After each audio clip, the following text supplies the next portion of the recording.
The walking crocodilian photo credit.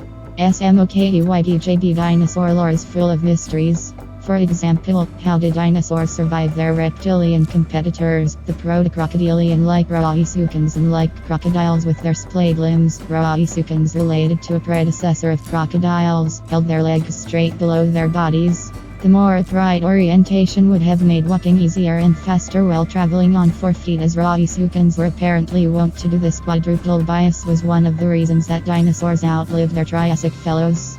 It seemed that dinosaurs had the advantage of bipedalism, which is a faster and more efficient form of locomotion.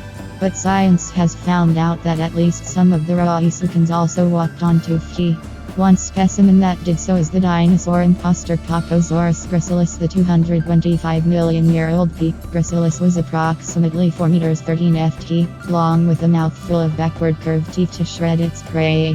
It had comically small arms but made up for them with a long, tapered tail which allowed the creature to walk and run upright like its more resilient dinosaurian counterparts. Thanks to P. gracilis, the mystery of dinosauric dominance is reignited. 7.3 The ferociously vegetarian cave bear photo credit.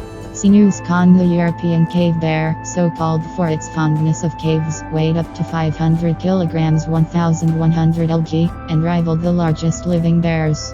But unlike modern omnivorous, picnic basket snatching bears, the ancient variant was exclusively herbivorous. These bears roamed Europe and Asia from 300,000 to 25,000 years ago, dying out around the last glacial maximum.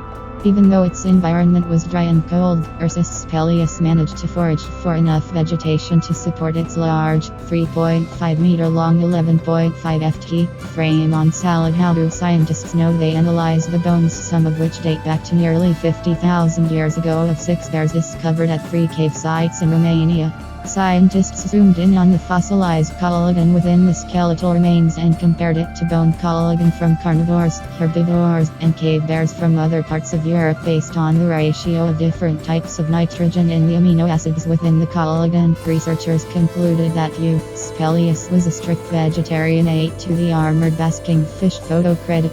Crystal ACUK, the armored fish Placoderm Titanic. These was one of the largest sea dwellers of the Devonian period 380 million years ago. Titanic, these grew to more than 5 meters 16 ft in length and boasted a 1 meter long 3 ft jaw. But that jaw was a surprisingly weak and toothless one with no cutting edge, so if its jaw wasn't built for combat or ripping bloody chunks out of its prey, what was it designed for? It turns out that this fearsome fish wasn't so terrifying after all.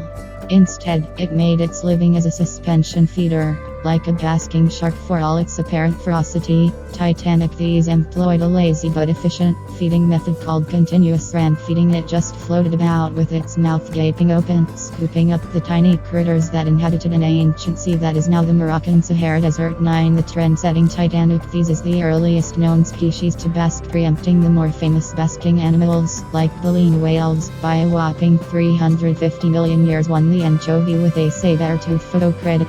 Prehistoric fossils sometimes sit in museums for many years before being properly described. 2 Such fossils sat on a shelf for 20 years before recently revealing that anchovies weren't always the little chumps they are today. While modern anchovies eat plankton and grow to about 15 centimeters 6 in long, the prehistoric Monosmilus chirloids was about 1 meter 3 ft long, and 8 other fish. It also had a saber tooth, as in a single saber tooth poking from its upper jaw to complement a row of sharp fangs on its lower jaw. That's right, chirloids was